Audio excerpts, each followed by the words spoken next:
This episode is brought to you by Allowin's Jewelers. The fine craftsmanship and elegant taste of Allowin's Jewelers necklaces, rings, necklaces, earrings, necklaces, body modifications, and necklaces tell everyone how you truly feel about her.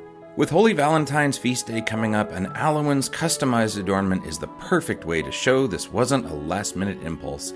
It shows that this night is something you've been anticipating for a long time. When you surprise her by coming up behind her and putting an Allowin's Grand Millennial Diamond choker around her precious throat, she'll catch her breath and know immediately you went to Allowin's. Thank you, Allowin's Jewelers, for sponsoring the Rereading Wolfe podcast.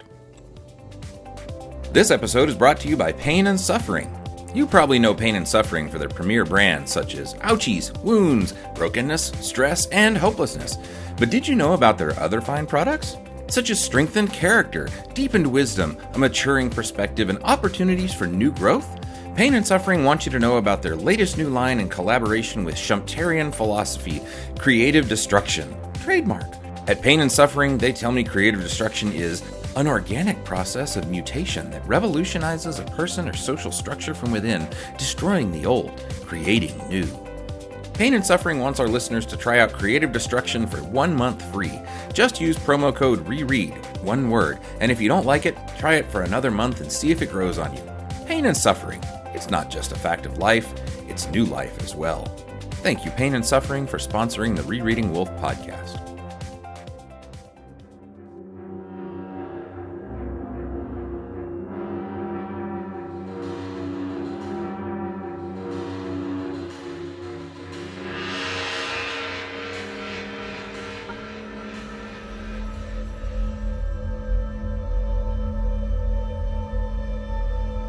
Warning. The following discussion is deliberately riddled with spoilers and unhinged speculation on this nearly 40-year-old book, Gene Wolfe's The Book of the New Sun. You can't read a Gene Wolfe story. You can only reread a Gene Wolfe story. Welcome to Rereading Wolfe. We'll abandon the literary artifice that this is the first time you and we have read these books. We're going to try to understand, and that means considering the books as a whole. Hi, I'm James Wynn. And I'm Craig Brewer. All right, so we don't have any errata this week. No, that's a good thing. It's a good thing. So either that means we were too confusing or we were brilliant in our accuracy. Well, probably a little bit of both. That was method to our madness. Well, let's talk about the comments that we got. Mike Benowitz on the Rereading Wolfe Facebook group has an opinion about the echopraxia and House Azure duality names that we talked about in chapter 9. He's convinced that the echopraxia is a sex mall. An upscale sex mall. An upscale, located in a larger red light district, which is the Algedonic corridor. And the House Azure is like a Forever 21 or Walden Books or Dippin' Dots in the echopraxia. And he imagines that, the exopraxia generally is devoted to various cosplay themed brothels, like, quote, one with togas and young boys, a book-filled brothel with sexy librarians. Oh, wait, sorry. That would be the Walden Books there. Maybe a fascist themed S&M dungeons and spaceship themed rooms with faux cacogens. Oh, that's creepy.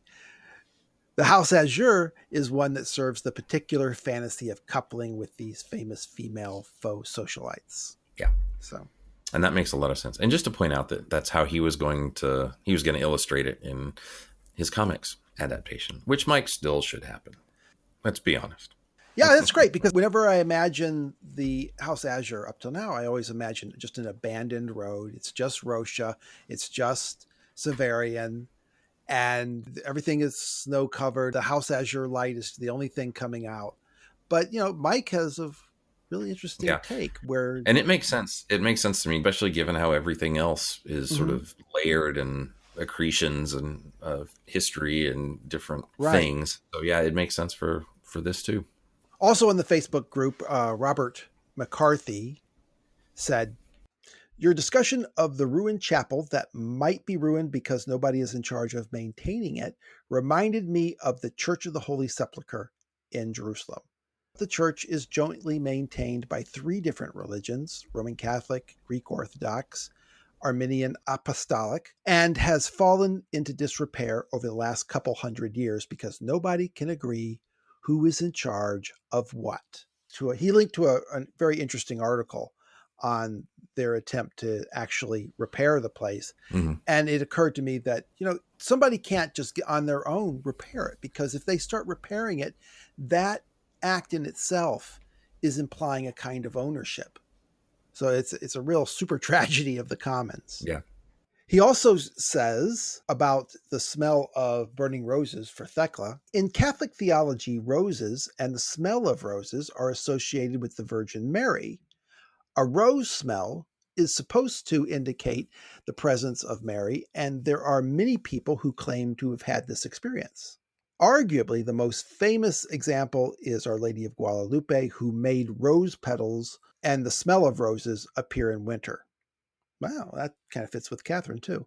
The story deserves further unpacking, but he gives us a famous line in which Mary chastises Juan Diego. Am I not here? I, who am your mother? I like that. I like that a lot. He also notes that rose smell might also be related to the odor of sanctity, which is characterized by the death of a saint, supposedly because they're in the state of grace, free from sin, and death in general. Also, during a little research for this post, he found out that the Roman feast Rosalia was a feast to celebrate ancestors and the continuity of life through the family line. Festive banqueting.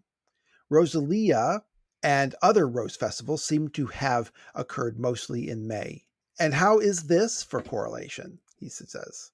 In the Wikipedia page for the Rosalia Festival, he quotes, in Ovid's Fasti, a poem about the Roman calendar, Flora, as the divine representative of May, speaks of her role in generating flowers from the blood of the dead. Through me, glory springs from their wound. Later, this same article notes that Pope Gregory I described the fragrance and luminosity of the rose as issuing from the blood of martyrs. Anyway, that's really good stuff. Yep. Mickey Smith had a great comment about the face of the maid playing Catherine in the ritual, her face being like a pool in a wood, that is like a mirror. So in this sense, Severian is actually looking at his mother, seeing his own face. And that is about the best explanation I've ever thought of. I think it's beautiful. I think that it's also just a great Wolfian way to describe a reflection in such an indirect way that I think it's just wonderful. I love it, actually. I mean, I'm not just even convinced. I just really like it, too. You're right. Yeah, me too. Yeah. Cody Martin connected with us over email, rereadingwolfe@gmail.com. He mentioned some really interesting points, starting with geography. He notes that if we assume that Nessus is Buenos Aires and the Gaio is the Uruguay River, the Uruguay River forms the southern border of the Brazilian state of Santa Catarina. That is St. Catherine. Right. That's just cool. Yeah, I love it. He also took time to reread Eschatology and Genesis and, quote, found that when Nod says he has come to meet Messiah's son, Gabriel says, you have the wrong creation, my friend. You're 50 million years too late. Given how much of the play is shown to have pieces of truth, I feel 50 million years in the future is a fair estimate for when this story takes place. Yeah, I mean, it's nice because it's a concrete number that's thrown out in the middle of something that does often contain all these facts, and I'd totally forgotten about it. I will admit that Talus's play does not stick in my head as well as I wish it did. So every time I reread it, I get a little more, but it just, it's rough. But do we believe that Talus is authoritative on that? Right, that it's correct. And it could, again, be, Yeah, I don't know. I was thinking, 50 million years just sounds like a nice big round number. That's a huge number, though. 50 million years ago, there's no whales, there's no antelopes or horses or cows, just these little animals running around that kind of resemble capybaras. There's no grass. Yeah. And the only other thing that makes me wonder is just because he says you have the wrong creation. And then it's more a joke about, like, I don't know, different big bangs or something like that. But then it shouldn't be millions. It should be billions or trillions or whatever. But yeah, I don't know. He's right, though, that, I mean, when we are given a specific number like that by Wolfe, even if it's not that number, it seems like we ought to pay attention to the number. Sure.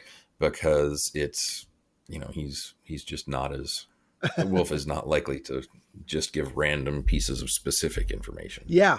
I have to think about why he would come with that number. It's hard for me to think 50 million years, but I like it because I think, if I'm right, it's the only time that in the book they give any kind of estimate, right? Exactly. But everyone lives outside of time. You have all these sailors living outside of time. So it's entirely possible that much of what carries over from epoch to epoch is just these other people coming back from the past and rebuilding the cultures that they came from. Yeah. So, but it was actually Cody's last point that made me kind of sit up and pay attention, because he talks about how he doesn't think that Catherine is the corpse that the Baudelaire are digging up. And he says that he thinks it has to be Thecla's. Now, of course, he says that immediately brings up some time problems, but it's in the solution to that I think is not ingenious, but is something that I should have paid attention to. So what he says is just the point that we brought up, that in the very first chapter, Severian talks about, I have a perfect memory, and then immediately two things happen that show that he misremembers something. The first is the Draught and Roach thing, and then the second is that he gets lost in the path. Like, even if that was just a running joke of him getting lost, the fact that it happens right at the beginning, after he pointed that out, and that it's definitely about the way he reads it. I dashed along a path that was, or at least then seemed, completely unfamiliar. Then, as suddenly as if it had been snatched away, the path was no longer beneath my feet. I suppose I must have failed to notice some turning. So to talk about, first of all, running along a path that you thought you remembered, but then all of a sudden seems to be different, and then there's no path at all. Now we're getting into describing a little bit more about the tunnels, which I know I don't necessarily think they're time travel things, but it's also exactly how he describes getting to Master Ash's house, that it's following a specific path in a certain way that gets you in certain places. And it just seems, again, so conspicuous that Wolfe would say, I have a perfect memory, and then immediately have him get lost and not recognize something or not remember something. Exactly. And Cody's idea is that he gets lost, that because he wanders into the future inadvertently. Now, one big problem with that is that Vodalus would be in the future, and they can see Vodalus's shot from before.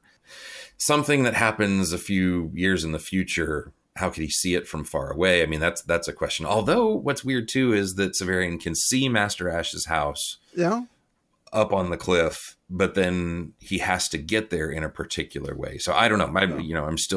We're all still a little fuzzy on exactly how time travel works, Wolfe. There's still two things. He'd have to bring the volunteers along with him. That's another big one. Yeah.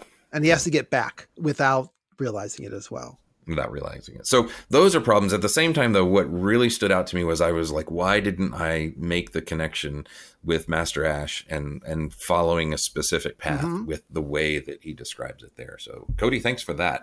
I'm still not sure that it's Thecla. He gives a really good, of all the sort of arguments for it being Thecla, I think that's one of the best ones, I think, to sort of explain how it gets there. Right.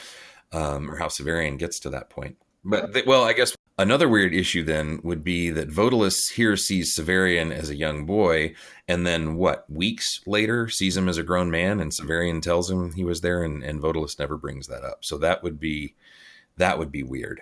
But and as I said, I would love to connect Thecla to that figure, because there's so many signifiers there. Bernard Stockerman's connected to us via email, and he says, I was thinking a little bit about the mention of Thecla's perfume in your recent episode, Chapter 11, The Feast. As we found out in Chapter 9 in the House Azure, it reminds Severian of a rose burning. I don't know whether others have made this connection, but the other place I can remember where we are meant to think of burning roses is in Citadel of the Autarch, Chapter 31, The Sand Garden, where Severian has that numinous encounter with the rose bush on the beach and recognizes the claw as the thorn of that bush. And I think it's a very moving passage, but especially the last words of the chapter. I drew off my boots, which refers to Exodus 3:5, where God commands Moses in front of the burning bush to remove his shoes because the place he's standing is holy ground. You pointed out that Thecla's very name sounds like the claw. Likewise, her perfume seems to me to connect her yet more directly to the divine. I don't know whether this also means that when Severian is in the sand garden or the botanic gardens by that lonely bush, hearing the surf pounding at the edge of the world and feeling that a certain woman is there nearby, that that woman is somehow Thecla too. I'd be interested in hearing your thoughts. Here's what about that rose bush is that in the Holy Catherine ceremony, she also has a wheel that bursts into roses and has an association with a fireworks display of called a Catherine's wheel. So yeah, there's a connection to a burning bush and a rose bush. Yeah, that's there. I really like this though. It sort of has, I always, after you said that, I sort of thought of it as, I don't know if this is a thing, but transitive symbols, Yeah. where symbols can sort of, move from these two connections, and then a third thing can have a connection to the second, which then gets some further getting complicated there. But I positively believe that happens all the time in Wolfe. I positively, yeah. I'm a believer in that. You have discovered my secret religion. Well, just to help with that, Severian in that same part in Citadel, he does mention to that. Well, here's the line. He says, "No one can explain such things. Since I have come to the House Absolute, I've talked with the Heptarch and with various Acarias." I got to look that word up. But religious person in some way or another. But they've been able to tell me very little, save that the Increate has chosen before this to manifest himself in these plants. I mean, that added thing there is sort of just like a reminder of there has been another time when the Increate has manifested himself in a bush of roses, which of course was a burning bush. Right. Here it's roses, or what the Bible has is bush. But yeah, burning bush and then the burning roses, that's a good connection. And to find that this final moment in Citadel, I think is really good. And Bernard also goes on to note that this event with the burning bush occurs in the Sinai, and it is in the Sinai where St. Catherine's body was flown by angels after her death and where her shrine remains to this day. He suggested, well, that might be a spurious connection, and well, I'm uninclined to call any connections spurious. I'm always trying to latch those down any way I can, anyway.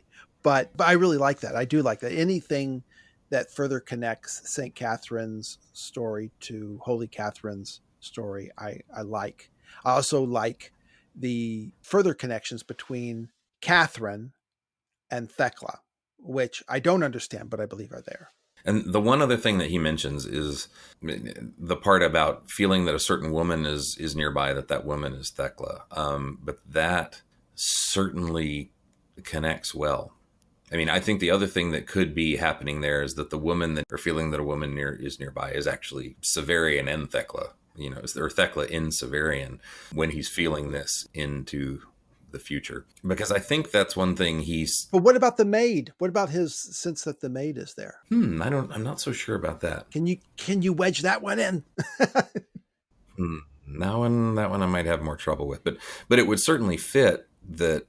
I mean, with just sort of making those connections through the symbols at that point, it certainly works quite well. Yeah, I mean, we never actually see Severian put on perfume, but if he did, it would surely be burning rose. Okay, so I guess we better get started on the chapter.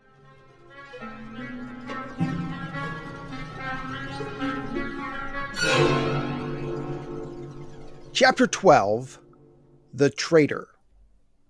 So when we were introduced to Thecla, we had a chapter called The Traitoress. And now we have a traitor. I guess the traitor, we all agree, is going to be Severian, right?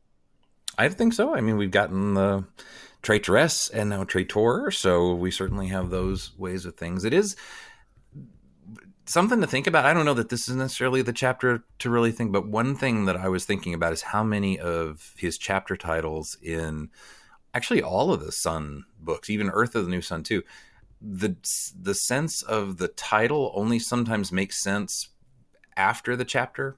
And you know that like you can't figure out, or you don't even really see that the puzzle is there or that a question is there until you get to the next chapter, which is kind of fun. Instead of sort of labeling exactly what's going on in this chapter, it's more like saying, keep an eye out for this idea. And it moves on to the next one. You know, I think on this one, it's eventually pretty clear, you know, who the traitor is, but we'll hold that open in case it's not Severian, in case there might be someone.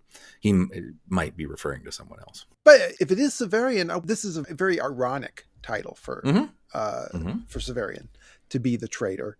Are we supposed to read Thecla's position as a traitoress equally ironic? Yeah, I think in a lot of ways, yeah. I mean, I don't think that any of these labels are ever super easy. And the odd thing is traitor is, of course, a loaded word, but his being a traitor here is being traitor to a torturers guild, which is obviously in the long run the right thing to do. So yeah, so that's where we're going to get a lot of discussion later on about justice and duty and things like that. And so deciding your allegiances and figuring out what the right thing is, realizing that you can kind of do a full 180 in a lot of ways is really important.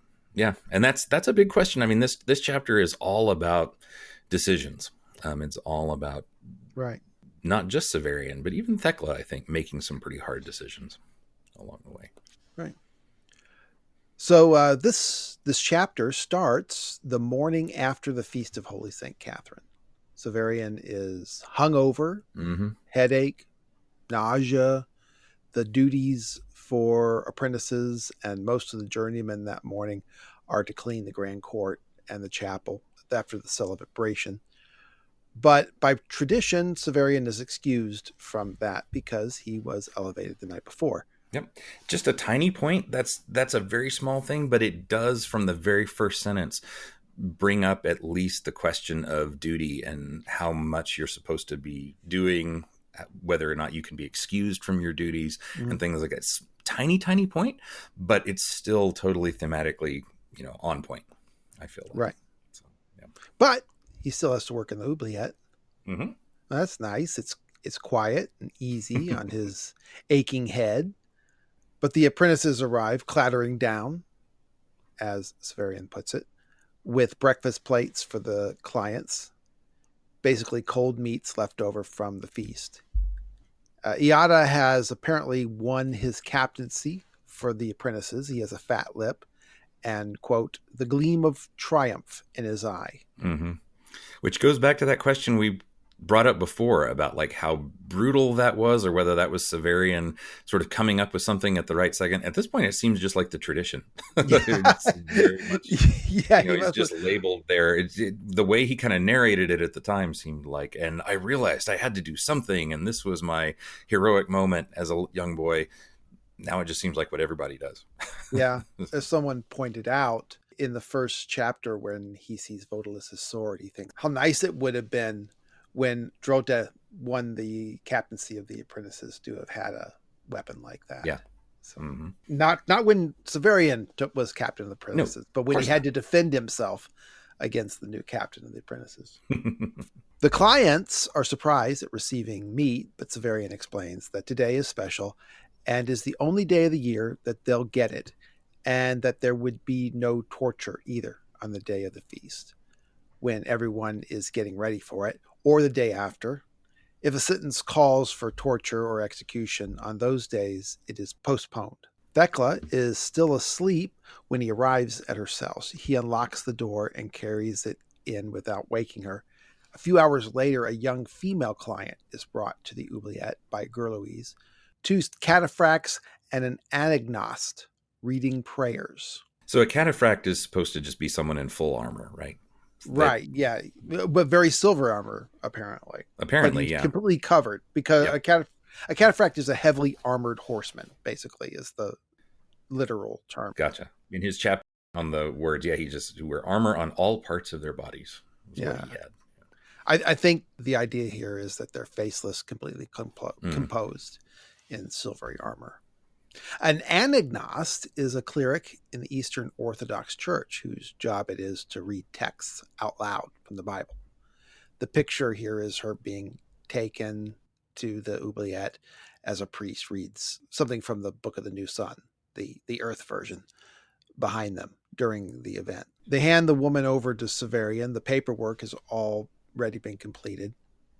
He says, I nodded and grasped the woman by the arm. The cataphracts released her and turned away like silver automata, robots. Mm-hmm. She's in an outfit of sateen, torn and dirty, which identifies her as an optimate. Sateen is a cotton that's woven to look like satin, glossy looking. In medieval times, certain types of clothing were limited by law to particular levels of class. But in this case, it's a matter of deduction. It's too nice for a commoner and not refined enough for an armiger. The anagnost starts to go with the prisoner, but Gerlouis stops him. The prisoner chats Severian up. Do you want to know what I did? No. Will I be tortured and executed? Yes. How do you know? Everyone is. Isn't anyone ever released? Sometimes. Then I might be released. Severian says the hope in her voice now made me think of a flower growing in shadow. I like that. That's one of my favorite ones. I got it. That's a good one. Yeah. Which is to say that it blossoms in hope of life that will surely never come. Severian says it's possible, but very unlikely. The cell next to Thecla is empty. Severian debates whether to put her there to keep Thecla company, but the noise of putting her there might wake her, but he decides to do it. The woman says her crime was paying men to set her fiancé's mistress's house on fire. Is that the reason for me to be tortured? I don't know, Severian replies. Her name is Marcelina. What's your name? Severian. He figures Thecla will tell her anyway. And you get your bread by breaking bones? It must give you a good dreams by night. All this brings up an interesting point, I think. Is it typical for a client to be tortured and then released? Severian often implies that no one ever leaves when they come to the tower, but although torture is extreme in this case, execution does seem a little over the top. Yeah. And I don't know if it's execution or if it's just that once they get in there, they're kind of forgotten. I mean, it makes me think of the antechamber later at the House of Zurich. How many people are just sort of forgotten in places in this world? But I don't know, because we also hear all the time that the cells are fewer than we had, or we had more than normal. So, I mean, if they were really just sort of keeping people there to languish forever, it seemed like they would have more. Right. So I wonder if that most of the torture that happens is pretty extreme stuff. I mean, like we know that Thecla's torture is basically going to lead to her death eventually. Right. So possibly all of the forms of torture. But that's the plan, right? Yeah. So I don't know if there is sort of casual torture or if once you get tortured, it's basically an execution sentence as well. I don't know. I mean, it's never perfectly clear. On the other hand, she might be lying about the seriousness of her crime. Yeah. Yeah. So how do you take Severian's sort of curt responses to all of this in this chapter? Yeah, he is hungover. So there's kind of that. But his way of responding to her is so different from the way that he responds to Thecla. And part of me wonders, because there's such an emphasis on her clothing and it being not, a high class clothing, are we supposed to take from here the idea that Severian is still kind of infatuated with class, and that one reason why he's still so crushing on Thecla is because she's an exultant, and that here we have a woman who's not quite so high, and he sort of immediately writes her off. I don't know. I mean, it's that was just what I wondered, because they emphasize her clothing so much and talk about that, or he does at the beginning, and then his demeanor is so different. Well, we just don't have enough examples to know. He sees Thecla. He has to go into the room. He was just going to drop off the books and slide it into the slot, but then she convinces them to go in, and he just falls for her the minute he clamps eyes on her. Yeah. To what extent that is explainable. Yeah. I'm not sure either. And then one other thing, and this is sort of jumping ahead just a little bit, but he seems tired of these kinds of questions. Like, that's kind of how I took the curtness. Like, he's like, oh, I have to have this conversation with every person who comes in. Oh, yeah, yeah. And what's kind of cool is that Thecla then kind of falls into the same trap at the end of this conversation. She's like, I'm about to be released. He's been giving letters to me. And I wonder if that's another part of his maybe frustration here, that his curtness is kind of hiding this thing that now he's just been raised to a new level in his profession. He's having to go see the woman who he actually does love, but he's also recognizing that she's in the awful position of just this regular common person who's just come in. And he's caught, he's conflicted. And so I feel like, all those different things are going on in this little scene. But yeah, when I read it, it was just so obvious how, he's giving one word answers. There Right. Occasionally, no, just so curt compared to other things. And normally he's not rude, Right. But this part, he almost seemed just kind of rude to this woman. It's not like he's brought in a lot of clients at this point. He's just become a journeyman. True. Kind of an annoying person. We don't know to the extent that the account we're getting from Severian is subjective or objective. True. Thecla looks through the slot and asks Severian who is with him. A new prisoner. A woman from the House Absolute? No. There he is giving her one-word answers, just like he does with Marcelina. Mm-hmm. He has Marcelina stand where Thecla can see her. Thecla is just talking to talk now. Another woman? Isn't that unusual? How many do you have? 8 on this level right now. I would think you would often have more than that. So she's, going the other way just to keep the conversation going. We rarely have more than 4. Marcelina asks, how long will I have to stay? Not long. If you stay here long, Thecla says, quote, with an unhealthy seriousness. I'm about to be released. He knows. Marcelina says, really? Severian knows. He's mailed letters for me, haven't you, Severian? And he's been saying goodbye for these last few days. He's really a rather sweet boy in his way. Now we're going to find out that he kind of has a sense that the end is coming for Thecla, right? Yeah. And that maybe that has to do with the way that he's acting today and with Thecla. He has known that it's that time of year, right? Apparently, after the Feast of St. Catherine, after most of the winter has gone and they're going to have to, watch the food, they start cleaning house. And too, the fact that he's just been raised journeyman means that now he may actually feel for the first time, oh, all of this stuff I'm really responsible for now. And so before, it could have just seemed like, oh, the torture that someone else may have to do to Thecla, and it's all still very theoretical. Maybe he woke up this morning and it hit him, oh, I might have to be the one who does it.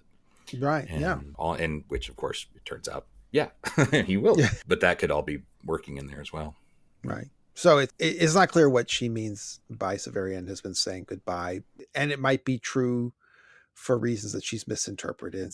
And that sweet boy in his way is very telling for Severian. It hits home in a way we're going to find out a lot deeper than he lets on initially. So he puts Marcelina in her cell and says that they can talk. After he finishes feeding his clients, his shift is over. He runs into Drota, who suggests that he go back to bed. He can tell he's still hungover. From this conversation, we realize that Severian has been wearing his mask all this time because he's a journeyman now, and they almost always wear it. They recognize each other from their eyes, and all their emotional signals, angry or jovial, are conveyed by their eyes.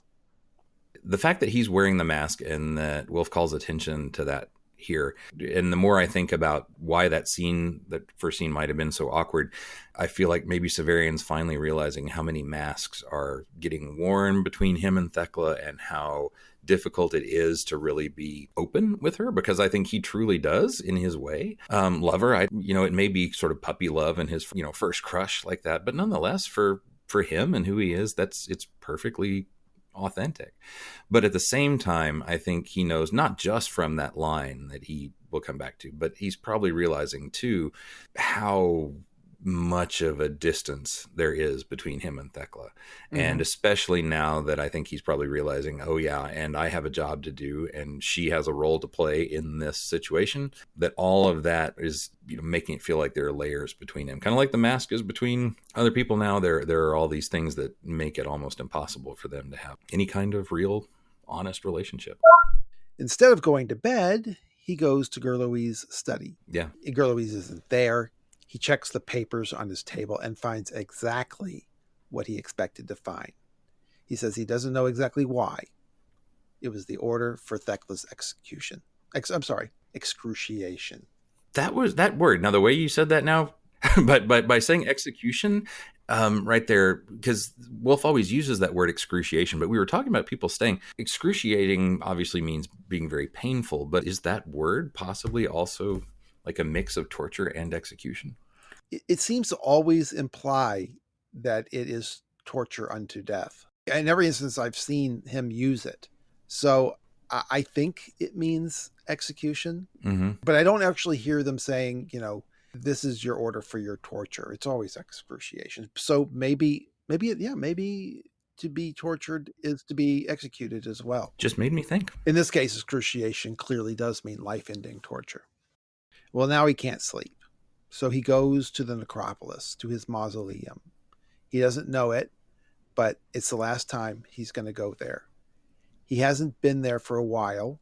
The funeral bronze is tarnished because he hasn't been there to polish it. He imagines bringing Thecla here, hiding her there as he brings her food every day. I suppose the way it would have been with Triskelly if he had kept him. After a while, he'd pay a merchant in a dhow to ferry her down the Gyle out of the country. A dhow is a small boat with a triangular sail and one or two masts. It's kind of an Indian sailing vessel. Now he starts to assess his ambivalent thoughts and motivations. He thinks that if he were a hero, like one in the stories that he and Thecla read together, he would have helped her escape that night. Severian is in the Brown Book. Mm-hmm. He would have overpowered or drugged the journeyman guarding the oubliette, but he had no drugs, and the only weapon that he had would be a knife from the kitchen. In his heart, he knows that counterpointed against his feelings for Thecla, and all that would be required to help her escape, was that she had called him a rather sweet boy. More than that, a rather sweet boy in his way. Even sweet boy gets qualified. He knew that was all he would ever be to her. That's the way he felt at that moment. But an older, not even a much older, but a much more worldly Severian is second-guessing this feeling. He says, at the time, I thought it mattered. Yeah, that last line changes a whole lot of stuff, I feel like, from that passage. I also think, just to back up to the other part there where he's talking about a hero in the old romances, of course, he is a hero in an adventure story right here. And we've mentioned it already many times, but the fact that in Wolfe's stories, they turn out to be true, just not in ways that they understand, the same thing is going to happen. He is the hero here who, in a way, will save her in a way that turns into the happy ending of the story of a sort. I mean, it's not pure, but he does prevent her from suffering even more than she could have. She does end up getting saved in a way inside of him. And that also, of course, does set him on the path to, become a different kind of person. So it's kind of fun because he's like, if I was a hero, I would have done all these things. Well, of course, he also is a hero, just not in any of the ways that he expected. And this is very much the type of story that he and Thecla had read in those books. Yeah. He doesn't recognize it because he's in the story. Yeah.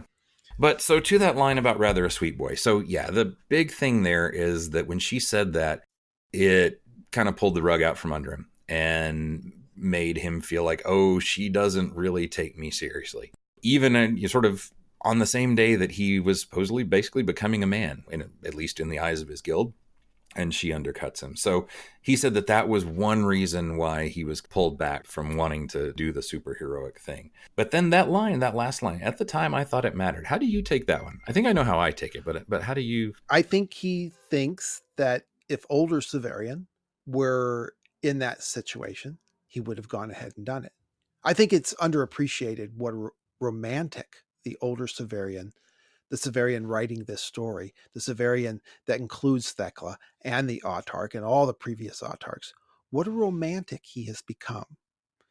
Even if he did it, success would probably mean not only betraying the honor of his family, the only family he's ever known or considered, but actually murdering some of them. Yeah. Maybe Drat or Rosha. And the odds are that he would not complete the task undetected. They would know it was an inside job, and who would be a more likely suspect than him? So Thecla would starve in that mausoleum and be caught when she finally left it to find food or leave. She's an exultant. She's not going to be able to move about in disguise. But let's say the impossible happens. He gets her out without any surviving journeyman or client seeing them, without raising an alarm. He hides her in the mausoleum and dodges the suspicion around her. He manages to cobble enough money together to buy passage on a merchant ship. While he's getting more money, I have to question whether he gets a regular salary. He hires a merchant ship that, for some reason, does not immediately turn her in for a reward. Now, what happens when she gets down the Gile all the way to the sea? Where will she go? She's not the sort of person who could remake herself and care for herself in a remote cabin. It would be more merciful to allow her to be executed than to abandon her in the jungles of the Gile Delta. But, despite all that, he's conflicted.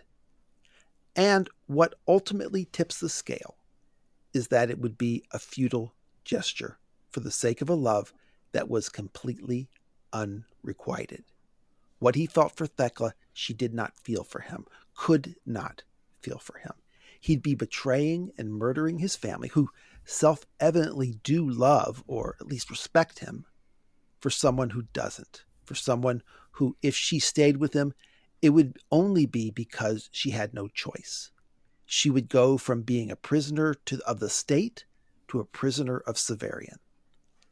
And yet, despite all that, the older, more worldly Severian thinks maybe doing it for his own personal feelings, regardless of hers, was enough.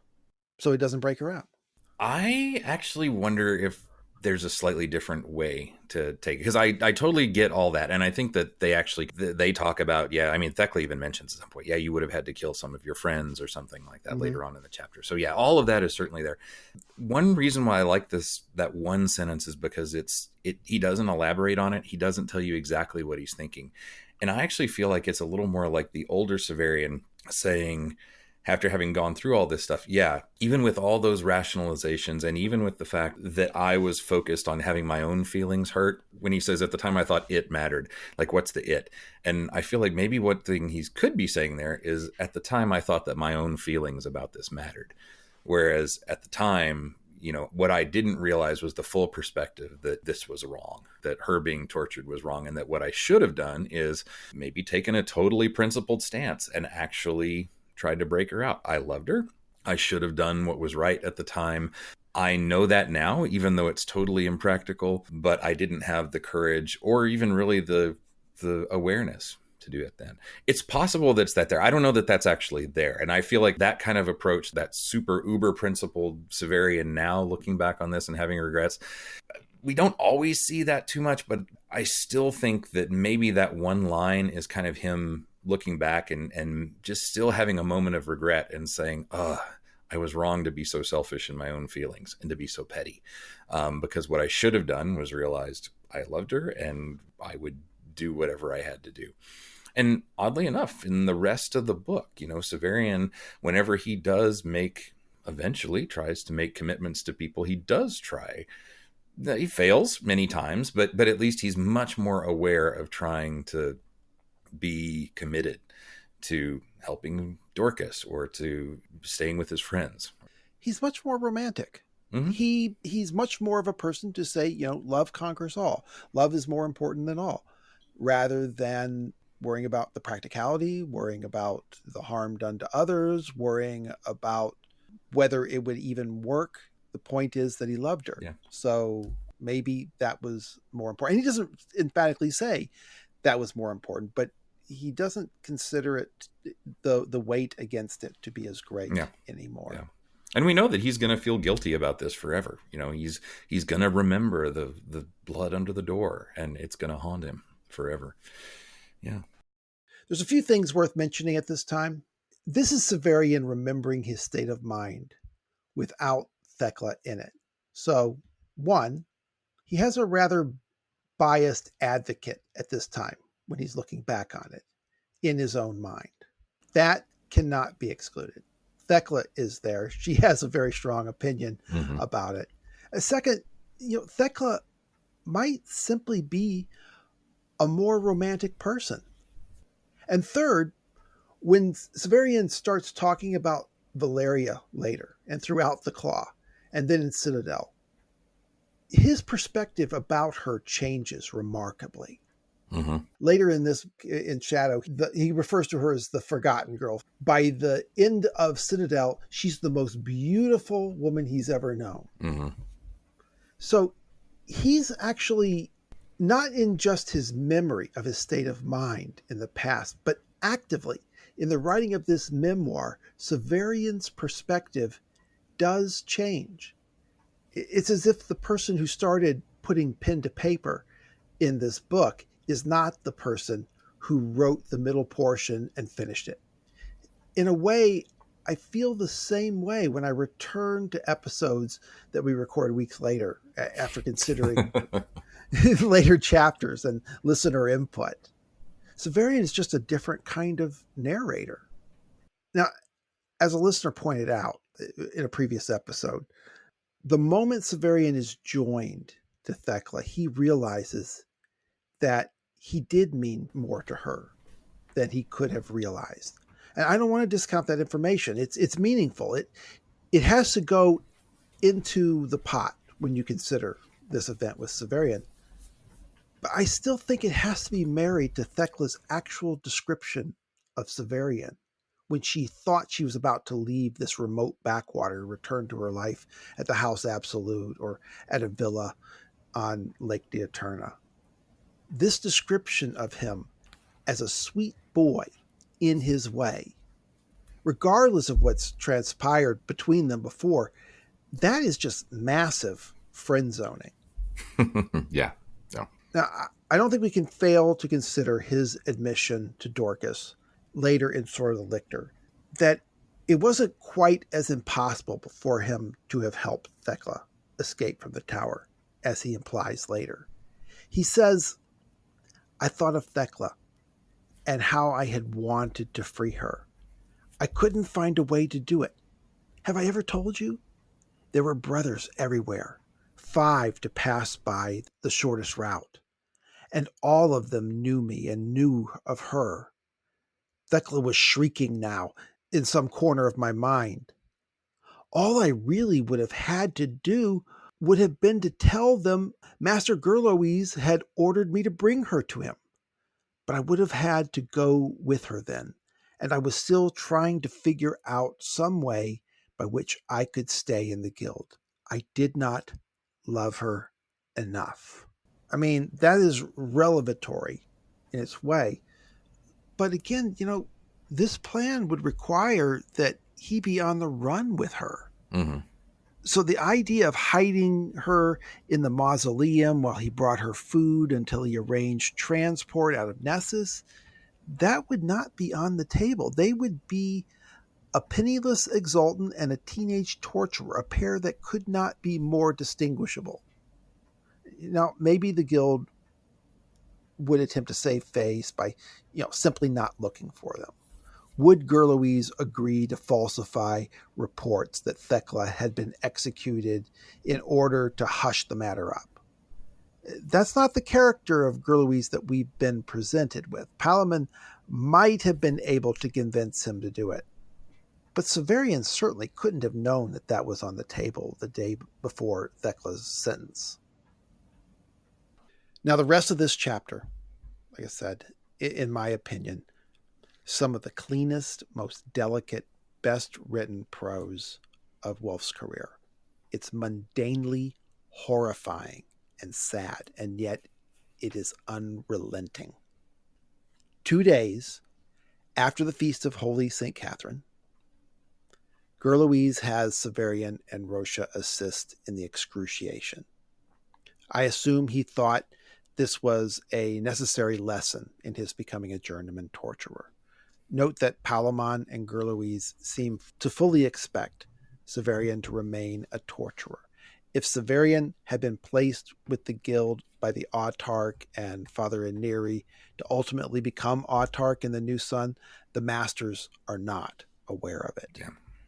This is also just the fact that they make him come with her. I mean, they're the ones who said first, hey, really get to know this person. Mm-hmm. And they're like, hey, we know that probably going to be tempted to have sex with her, which means you're going to get caught up in a relationship. I mean, they know totally what position they're putting him in here. I mean, it is kind of like kind of like the test when they ask him, like, do you know our sigil? When it goes back to that point, it still feels a little bit more like further initiation, it seems. Yeah. I think so. I think it definitely so. Severian unlocks her cell. Everyone is there. She initially assumes she might have a visitor or will be released. When they get to the examination room, she knows what's up. At that point, Severian says, many men faint, but she did not. There was just a slight tremor in her voice. He admires her courage. The examination room is a big open plan. Tables and devices everywhere. As a diversion, Gerloise treats this walk as if she's a tourist at the tower and he's her guide. He won't explain the tools of her own torture, but he'll explain the ones they pass as they walk through the examination room. He says, some are quite old and most are hardly ever used. There are tubes coming down like columns that go to ancient engines, and it's, quote, cluttered with the tools of our mystery. I still remember the first time I read this, I felt like, oh, that's a smart thing. Help keep them distracted. Ever since then, it's like, that's just harsh. It's like you're just surrounded by pain. And, everything that you hear about is just going to make you think, oh, mine's probably going to be worse. Yeah. It just seems tone deaf and cruel and like the torture's already started. Actually, when I thought of them having Severian participate in her torture, I thought about a farm boy, his father. I know where this is going. Yeah.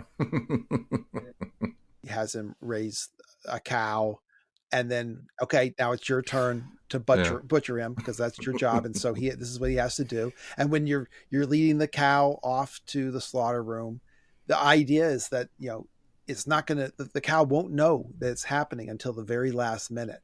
So, the cow will be happy the whole time until he gets to that moment and then bang. That's gruesome. And you're right. As he's telling her about the different items of torture around her, her first thought is her own. She asks if the one to be used on her is also very old. And Gerloise says, the most hallowed at all.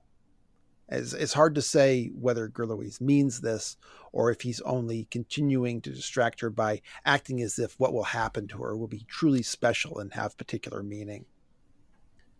There's an awkward silence, and then he resumes. The kite, I'm sure you must be familiar with. Everyone knows of it.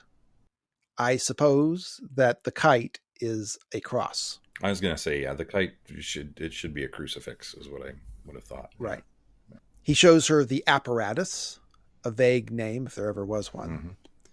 It tattoos any slogan you choose in the flesh. He says, it's supposed to. That's what he says, to tattoo. whatever slogan you have in the flesh. It might be that he's never personally used it. Yeah. He says it's seldom in working order. So that one is, I think, pretty clearly a call out to Kafka. Other people have noticed that. In fact, I think Michael Andredirsi even mentions it in his new book, which if you haven't gone and got, you should go get that. But yeah, that's totally Kafka's story in the penal colony, that there's a torture device that tattoos things onto the prisoner, and things are going wrong with the machine while they're trying to get it to work, and it just totally feels like that. And Kafka, it's more of this sort of weird horror of being in the midst of torture but not knowing if things are going to work right, and even your torturers are sort of incompetent and a mess. So to bring that up here just as a small allusion, I feel like is a little bit of a nod to say it's all being presented so much as if this is just part of this world. And yeah, Severian's been grown up in it, but I feel like it's still kind of like a nod from Wolfe to be like, all right, you're not supposed to like this, right? I mean, we're all good sci-fi genre fans. We're having fun with all this. But at the same time, I feel like that nod to Kafka is like, this is like evilly insane, I hope. And he's folding all the books and literary references to torture into this little scene. Even the issue of the apparatus seldom being in working order is Kafkaesque. Then become the old post. You tie people to it and whip them with a 13-thronged scourge. It used to be in the old yard, but the witches complained. And the Castellan made them move it about 100 years ago. The Castellan is the one in charge of the Citadel. And then you get that nice moment where Thecla says, "Who are the witches?" Yeah. Again, it's sort of this like, what? These things that Severian's been mentioning as if they're just a normal part of life around here. And Thecla has... Yeah, well, it's a question we're all asking now. Exactly. And of course, Gerlouis says, "I'm afraid I don't have time to go into that now." Yeah, that one still feels totally like a Wolfe joke right there. Yeah. In the midst of everything else going on. He says Severian can tell her when she's returned to her cell, but of course he never does. She's surprised to learn that she's not about to die. She looks at Severian, and because Gerlouis is on her other side and can't see, he takes her icy hand. She asks if she can choose her punishment. No. "We have no say in the matter, Chatelaine, nor do you.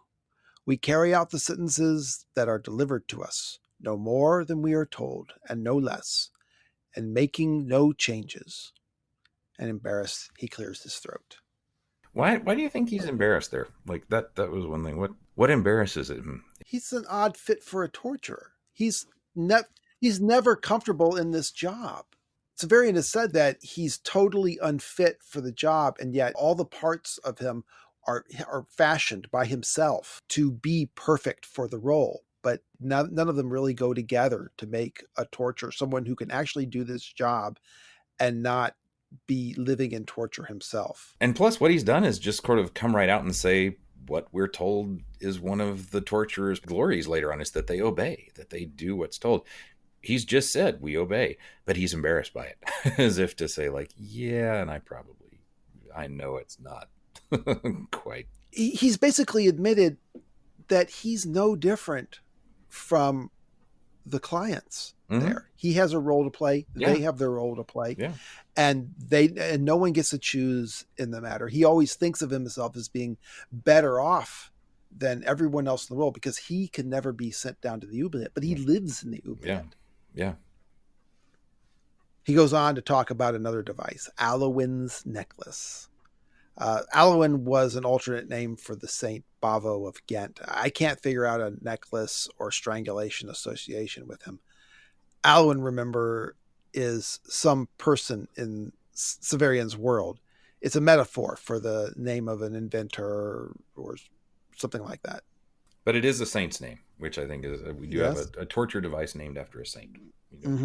For this one, the victim is strapped to the chair and a pad is placed against the chest. And apparently there's a chain that's attached to the pad and goes around the neck. And each breath that he draws thereafter tightens the chain so that the more he breathes, the less breath he can take. In theory, it can go on forever with very shallow breaths and very small tightening. It's that last detail that makes it horrible. Like, it's bad enough Yeah. as it is, but that last idea that, and it can just keep going just enough. Yeah. I hate to say it, but the one thing this reminds me of is the Deadpool movie, when the way that I don't know if you saw it or not, but the bad guys are like forcing his latent mutant abilities to come out, because when he's under super stress, that's when his powers show up. So what they do is they put him in this airtight container with just enough air to keep him barely conscious, but he's sitting there feeling like he's suffocating for hours on end. Yeah. Yeah. Which just, oh yeah, that was the one part of that movie that I was like, oh, I hate this. I can't handle that. Thecla notes a different one with a tangle of wire and a great glass globe over the table. This is called the Revolutionary. He doesn't tell her directly, but this is the one that they're going to use on her. She was taller than any of us, but with that terrible fear in her face, her height was no longer imposing. Gerlouise tells her to lie on the table. She hesitates. If you do not, our journeyman will have to force you. You would not like that, Chatelaine. Thecla whispers, I thought you were going to show me all of them. Only until we reach this spot, Chatelaina. It's better if the client's mind is occupied. Now lie down, please. I won't be asking again. So notice that it's not what he doesn't treat her roughly or intimidatingly. It's not personal. That's the terror. Mm-hmm. That's the horror of this whole scene. Yeah. So she does it. Severian and Rocha strap her in. The straps are so old and cracked, Severian wonders if they can hold her. And then he goes, there were cables to be wound from one part of the examination room to another, rheostats and magnetic amplifiers to be adjusted. Antique lights like blood-red eyes gleamed on the control panel, and a droning like the song of some huge insect filled the entire chamber. For a few moments, the ancient engine of the tower lived again. One cable was loose, and sparks as blue as burning brandy played about its bronze fittings. Gerlouise says it runs on lightning. There's another word for it, but I forget. The word, of course, is electricity. Yeah. Yeah. The one other thing about that moment is it's another time where I can never help but think of Frankenstein, because the whole thing totally seems like a mad scientist situation where they're buckled in with old leather straps, or she is, when it talks about rheostats and amplifiers, like big machines with knobs and everything else, and lightning and cables and all. And then, but the final thing that made me think Frankenstein was lightning, when he calls it lightning, because of course that's how like his machine goes. And then to of course have that connected with Baldanders later on, but I couldn't help but see Frankenstein in that moment, and I don't know what to do with that. Like it seemed like there ought to be, like, I totally know why Frankenstein and Baldanders work so well later on. In this case, if that is it, unless it's just fun, I'm having a hard time figuring out what about this would be connected to that, because we're not making, I guess we are kind of making a monster, but it's not life from death or anything like that. I don't know, but I've been sitting here trying to think about this all day, like why does that remind me of Frankenstein so much? And I still, well, it is a horror scene for sure. It is that, but yeah. Severian, push your handle there until the needle's here. A coil that had been as cold as a snake when I touched it a moment before was warm now. Thecla asks what the revolutionary does. I couldn't describe it, Chatelaina. Anyway, I've never done it, you see. Well, I don't know whether that's true, but he knows what it does, but he can't describe it, because apparently that's part of the way this works, is he can tell her about any of the devices of torture except the one that's going to be used on her. Yeah. And this paragraph is so harsh too, because the torture begins halfway through a paragraph. And I know that sounds like a weird thing, but it's so casual. She's like, what does it do? And Gerlo is he's like, I couldn't describe it anyway, and I've never had it done, you see. It's like he's conversational, and then he flips the switch. And it's Yeah. just so it's like the way that happens, it goes back to that sort of impersonal thing. Like, he's not super casual about it, but he's also not engaged. It's just, No, yeah, no, he's it's not his job to comfort her, but it's not his job to torment her any more than he's ordered to, and he's yeah, not inclined to either. yeah. So he's as gentle and nice as he could be, given what he's about to do. As a functionary, yeah, and just he's professionally polite, but that's it. Yeah. It's like, oh, that's so awful. But and then to have like that sort of casual thing, I don't know. I mean, you're talking about the writing. This is one chapter that I really like to sort of get into this stuff, because this little paragraph here is just so cool, where it starts off with such casual little, oh, I couldn't really describe it. I've never had Uh-huh. it done. That happens. And then the last sentence is the screaming. She screamed, I've heard screaming all my life, but that was the worst, though not the loudest. It seemed to go on and on like the shrieking of a cartwheel. And Oh, that, here, oh, let me read that. Let me yeah, read that because it is good. It's Gerloise turns a knob on the control panel, and Thecla was bathed in a white light that stole the color from all it fell upon. She screamed. I have heard screaming all my life, but that was the worst, though not the loudest. It seemed to go on like a shrieking of a cartwheel. She was not unconscious when the white light died. Her eyes were open, staring upwards, but she did not appear to see my hand or to feel it when I touched her. Her breathing was shallow and rapid. yeah. Now, that screaming, the one thing that gets me about that screaming is he says it's not the loudest. It's not this kind of screaming that's like one immediate terrifying shriek. Instead, it's like screaming that just keeps going. And then to describe it as like a squeaky wheel that goes down the road, like I imagine Mm-hmm. like a slow moving cart, and the wheel is squeaking, Right. and it just goes and goes and goes, and you can hear it as it's like yard, like just half a mile away, and Yeah. it's not overwhelming, but it just never stops. And that's just, it's so awful. Yeah. Yeah. Well, Severian's going to talk about how he has seen Gerloise after he's become autarch, and he doesn't look good. Mm.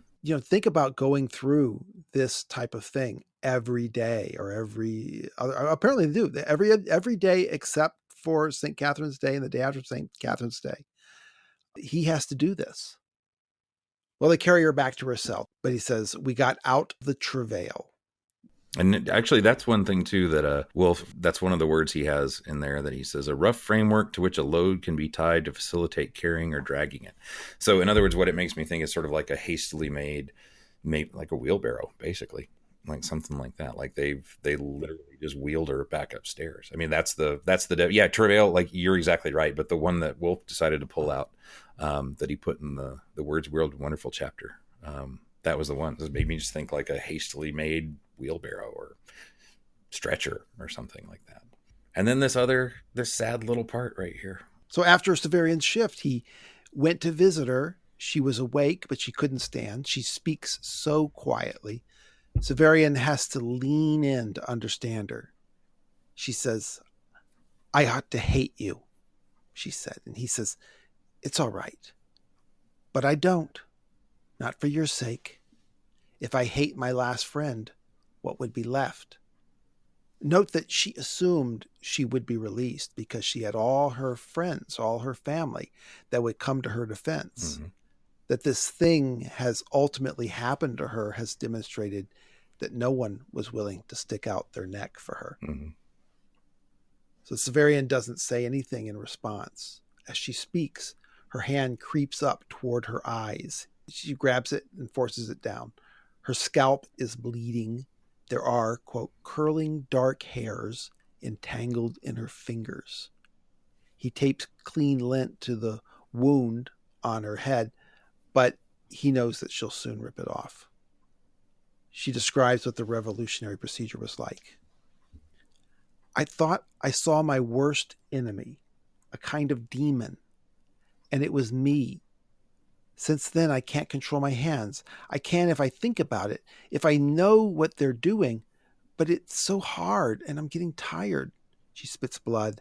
I bite myself. biting the lining of my cheek and my tongue and lips.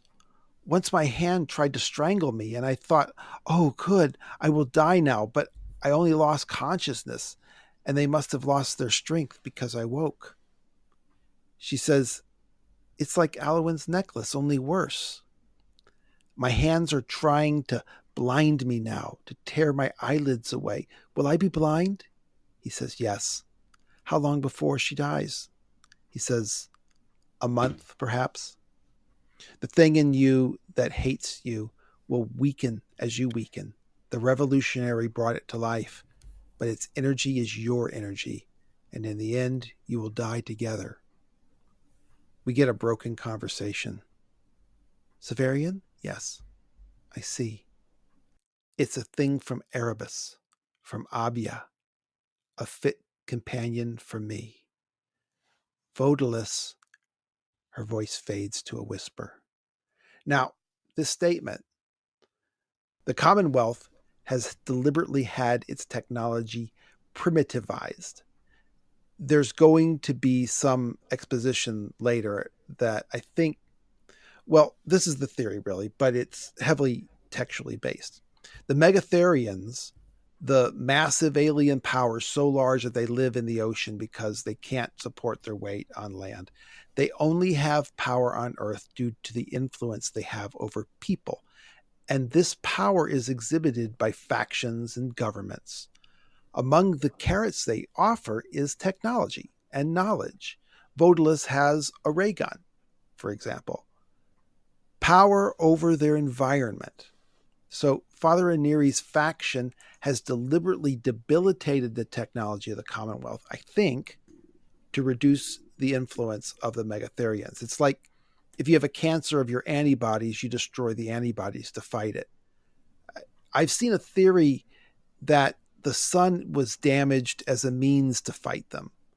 The enemy nation to the north, the Askians, the Ashaeans, the Ashians, they're aligned or controlled by Erebus, and their individual soldiers do carry personal energy weapons, but very few of them because they don't have the resources to produce more. And by the way, so these amazing, magical, terrible technologies, that's technology that is associated with the Megatherians. So that's what she means by it's a thing from Erebus and Nabia, right?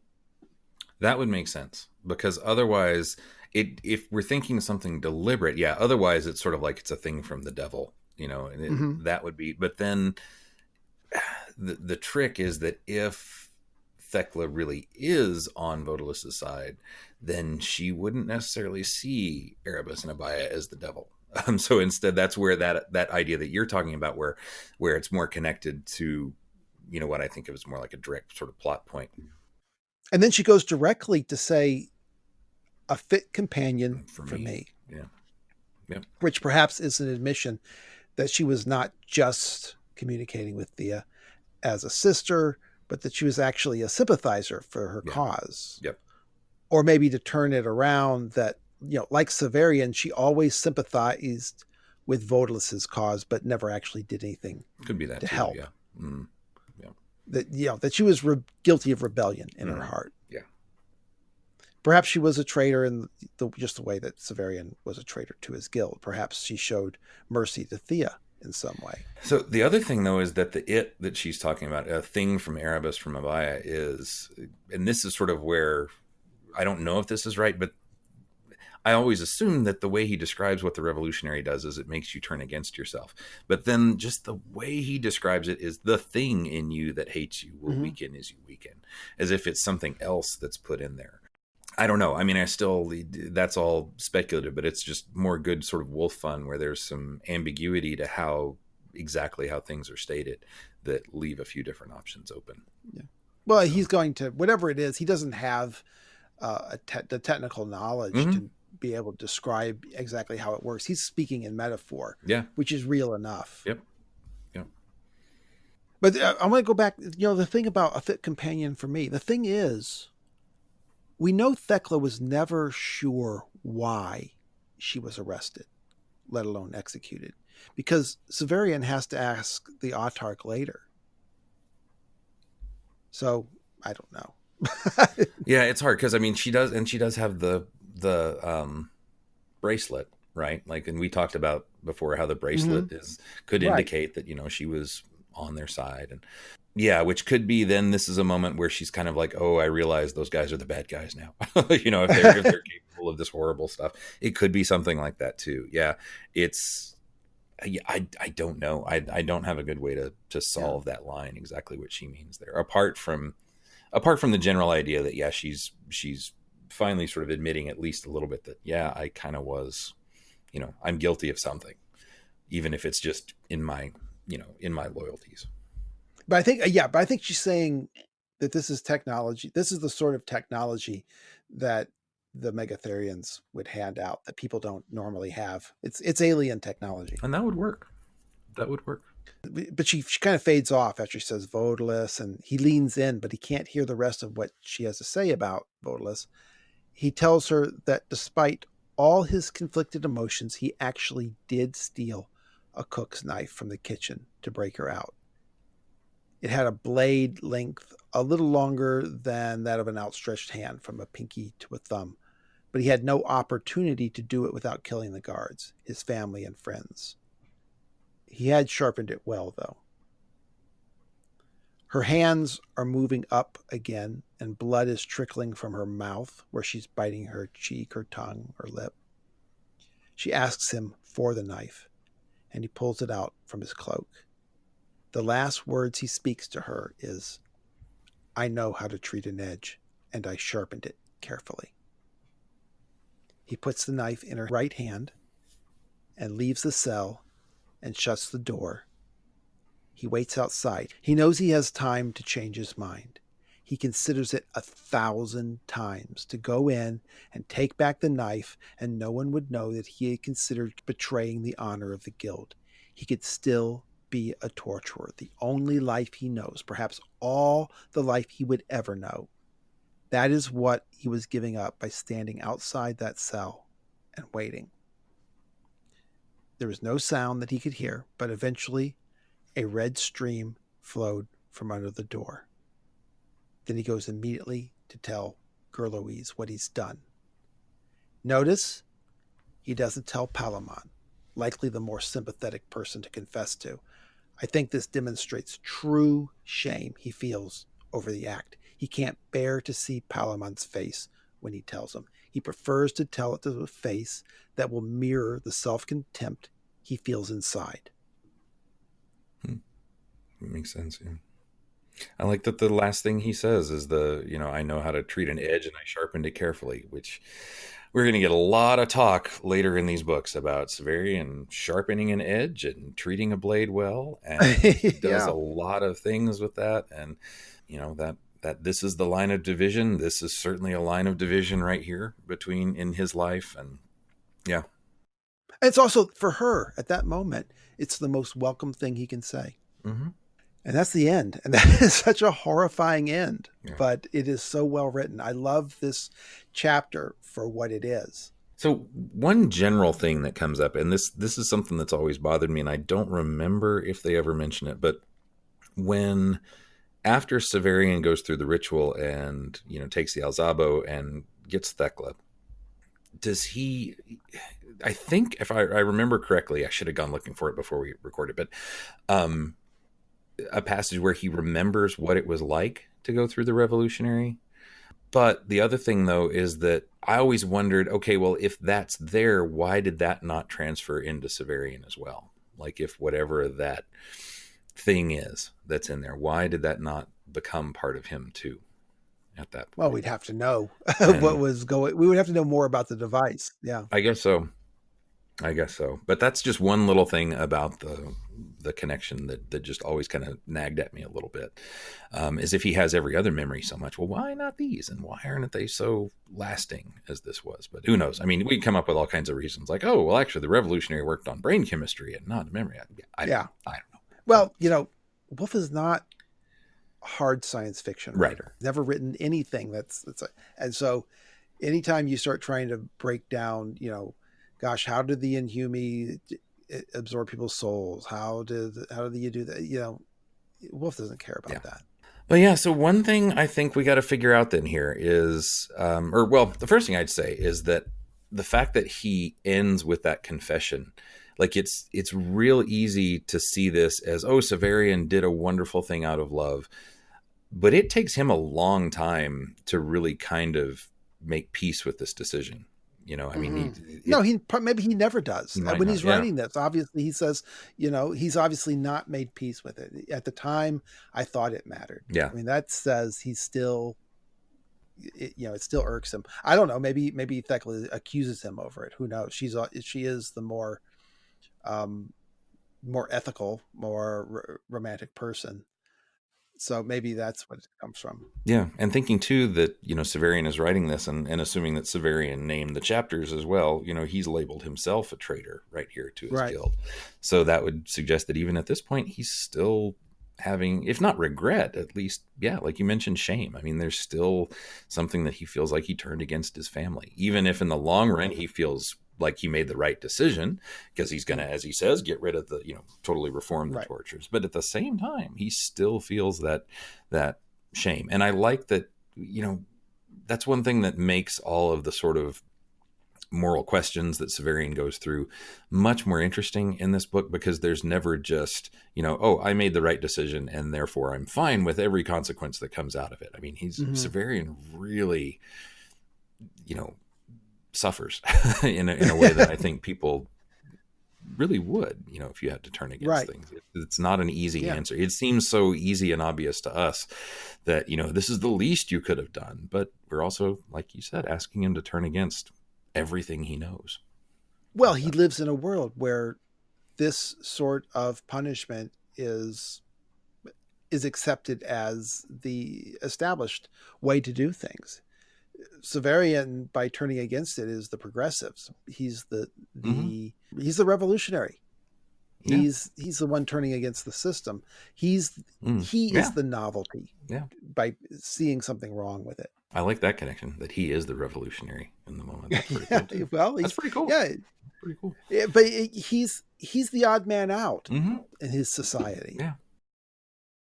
Well, that's the end, and feels like it was quick to go through, but yeah, I think this is definitely one where I think it's much clearer of an emotional scene that in some ways it's way more traditional than a lot of Wolfe things where there's 5 things going on and 3 of them don't make sense. So I mean this is not that kind of chapter. Right. I mean, we get that one line there about Erebus and Abaya, but otherwise Wolfe has to be pretty clear about what's going on in this moment in order for anything else that Severian does from here on out to make sense. So it has to be. And what's fun too is that he's a good writer, so it's not dull. It's like, okay, if I'm not giving you fun, weird mysteries every corner, I can do other things too. and it's nice to see. I have seen criticism of Wolfe sometimes that if he's not being mysterious, then there's nothing there. Oh yeah. This chapter refutes that. He doesn't for the almost entirely. He doesn't withdraw at all.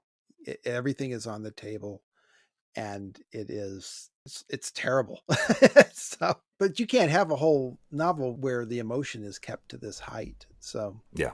But you can contact us on the Rereading Wolfe podcast Facebook group. That's the place where most people seem to do so and have conversations. Or if you don't want to talk in front of everybody else, you can contact us by email at rereadingwolfe@gmail.com.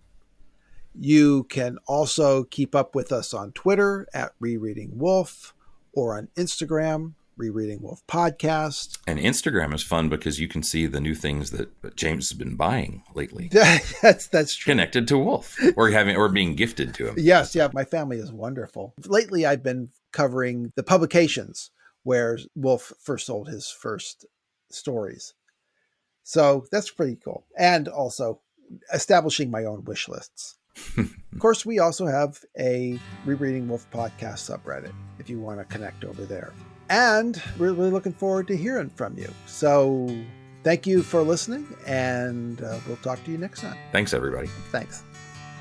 Love hurts, love scars, love wounds, and mars any heart.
Well, good. I got to admit, though, I'm kind of ready to get Severian out of the tower.